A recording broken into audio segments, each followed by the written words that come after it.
In the same way that you want your employees to know what a good job looks like and set the expectation of what that looks like so that everybody knows, you need to do the same thing for yourself, but you need to do it a little bit differently. You need to have an expectation of what ready looks like for you. This is the Flavor of Leadership podcast. I am your host, Clint Hoops. Together, we explore the unique blend of leadership wisdom that helps top leaders consistently achieve work goals, develop personally, and find fulfillment with family. Let's get started. Welcome to the Flavor of Leadership podcast. Excited to have you here today. Today is all about taking action. One of my coaching clients and I were talking a couple of weeks ago. And we were talking about just this, taking action. And this quote was shared. Now, I'm not exactly sure who the original author was or with this quote. There are several different variations out there.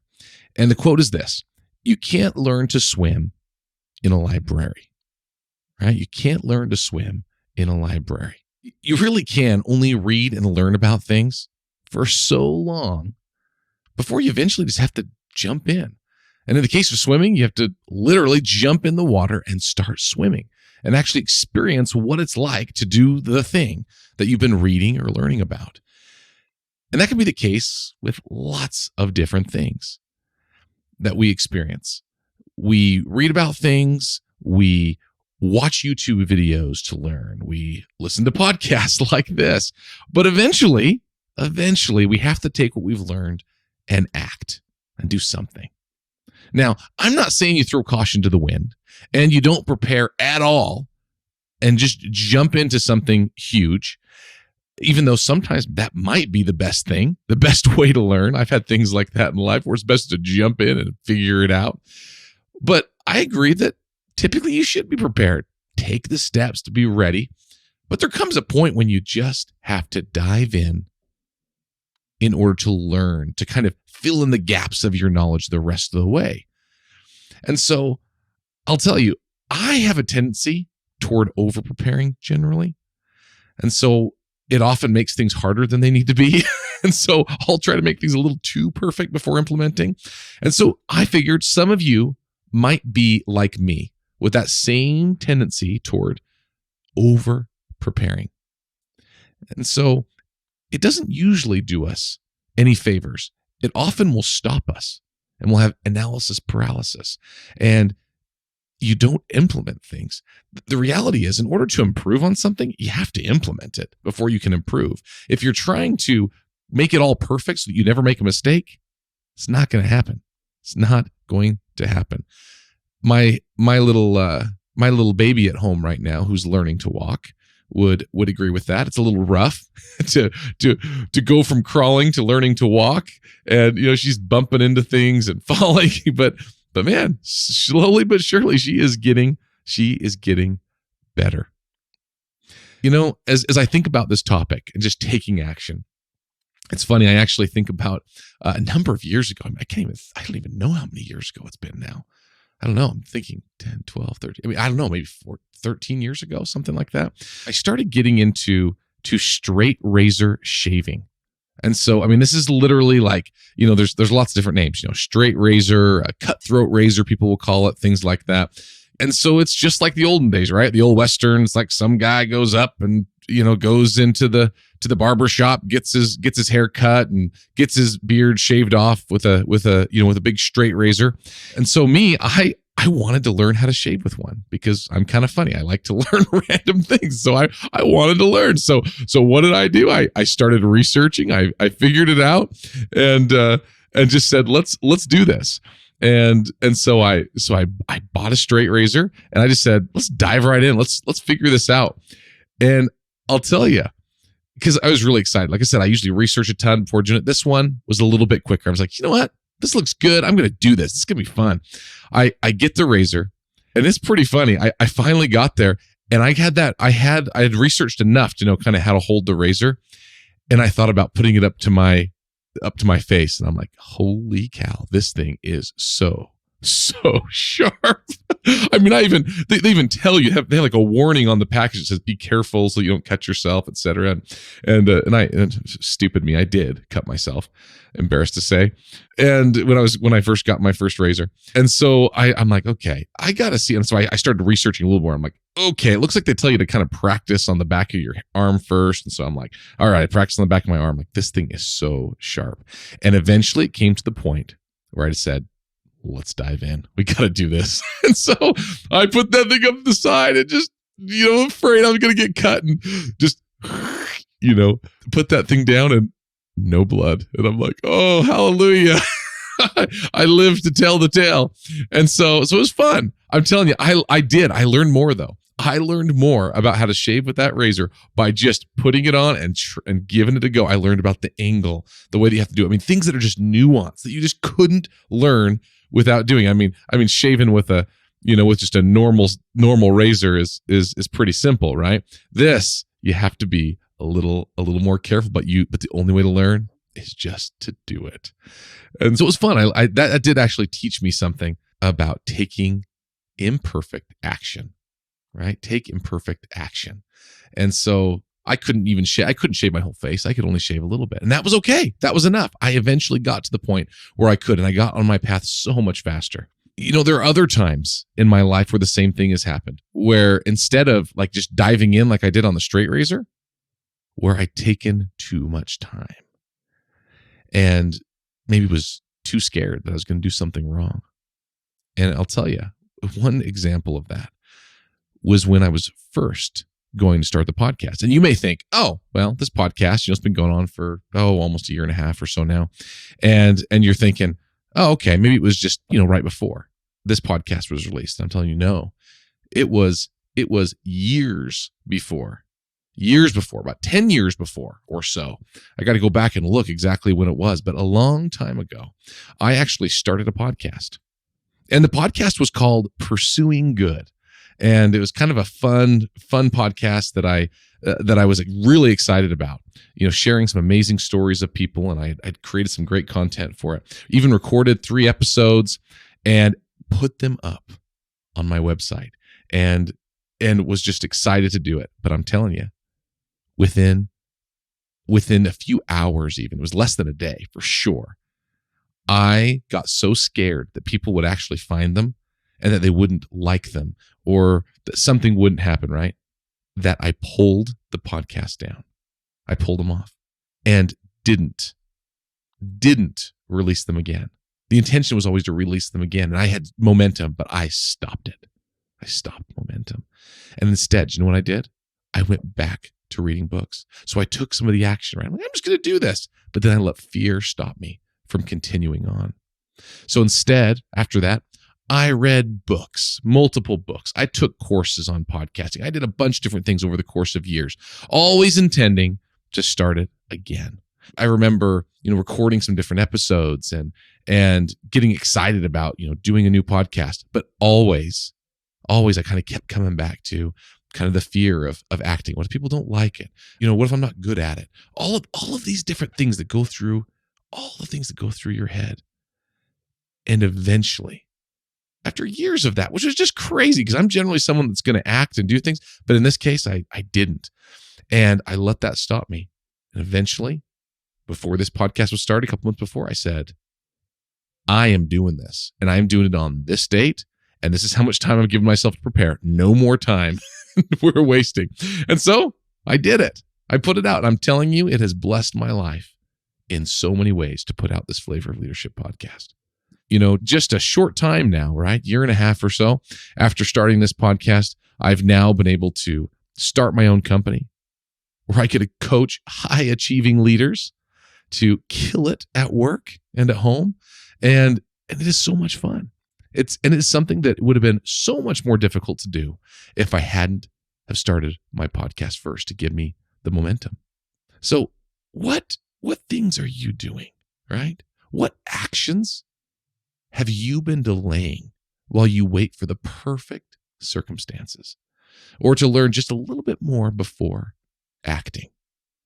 All right. So this might be in your role as a leader at work. It might be something that you've kind of had the feeling, man, I need to I need to do this thing. This is going to help our employees. It's going to help connect people better. It's going to help this particular employee that needs help. Perhaps you're ready to go to a new opportunity or enter a new market, but the fear of unknown kind of has you stuck. So you're kind of just at this spot where you're not moving forward. You've had some great ideas, and so you stagnate on an idea instead of just acting. Just doing it. You're waiting for it to be just perfect. You don't want to look foolish in front of your employees. And so all I say to you, once again, is take that imperfect action. Take that imperfect action. You probably know those things that are sitting in your head. They're sitting on your idea list, and you probably feel like you're doing something toward them, right? Sometimes you'll think about it and think, oh, yeah, we're getting closer. We're getting closer, right? But are you really getting closer? What about at home? What about at home? Man, I keep thinking of things at home where it comes back where I have these ideas where it's like, that would be so great to be able to help this child with this, or work a little bit more to help my wife with that. And so I've realized that some of the things that will make me better at home and make a home a better place for everybody, I know what they are, but sometimes I just freeze. It's either getting lazy or hey, you try to make it harder than it actually needs to be, right? You have this vision in your mind of something you want to do or something you want to improve on, and you feel like you need to make a big fuss about it.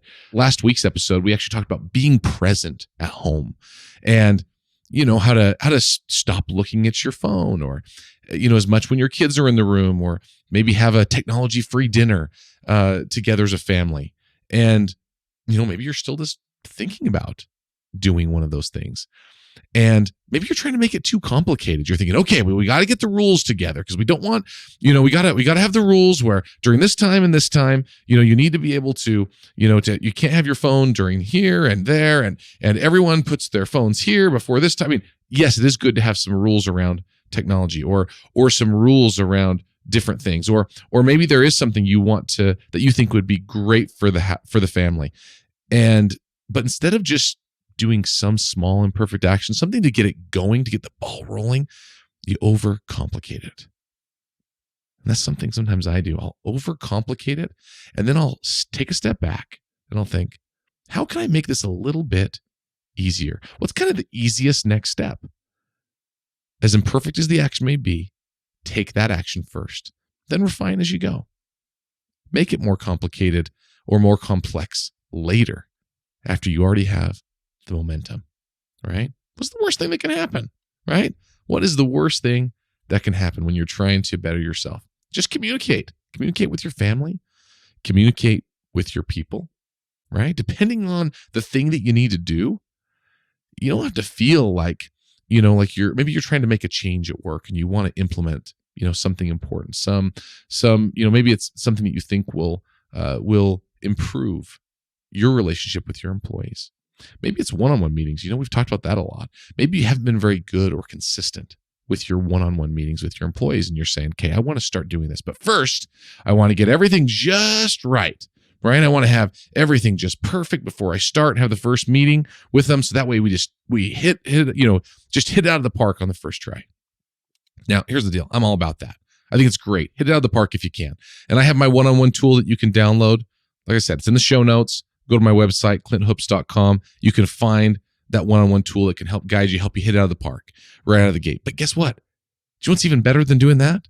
Just sitting down and talking to your people, having a consistent time each week that you sit down and talk.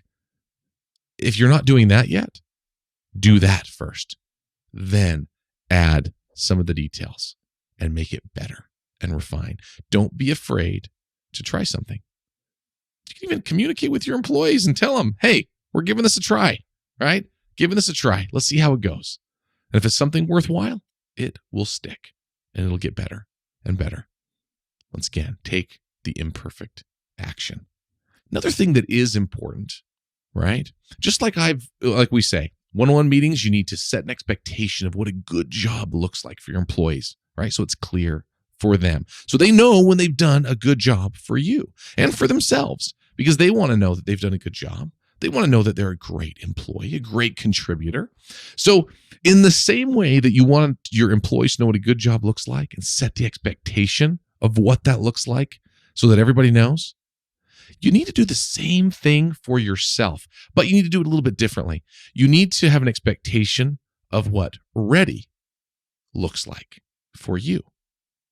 So set the expectation that things won't be perfect and that it will be a refining process. So if you find that you often procrastinate or delay before taking action, or that you over prepare, like you said, you're the example where you keep reading books about swimming but don't jump in the water. Take the imperfect action and refine. Decide what ready looks like when you know enough to act. But only you can decide what that is. But err on the side of action when you're deciding what ready looks like for you. There's a quote by Benjamin Franklin that I love.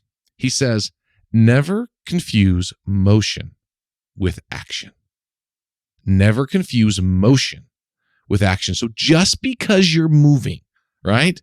Just because you're watching the YouTube videos on how to do this thing, or reading another book on how to manage your people, which I love. I'm a huge book reader. I'm always reading a book, a book every week, it seems, because I know that's where I can get knowledge. But the knowledge, if it doesn't transfer to action, then it's for naught.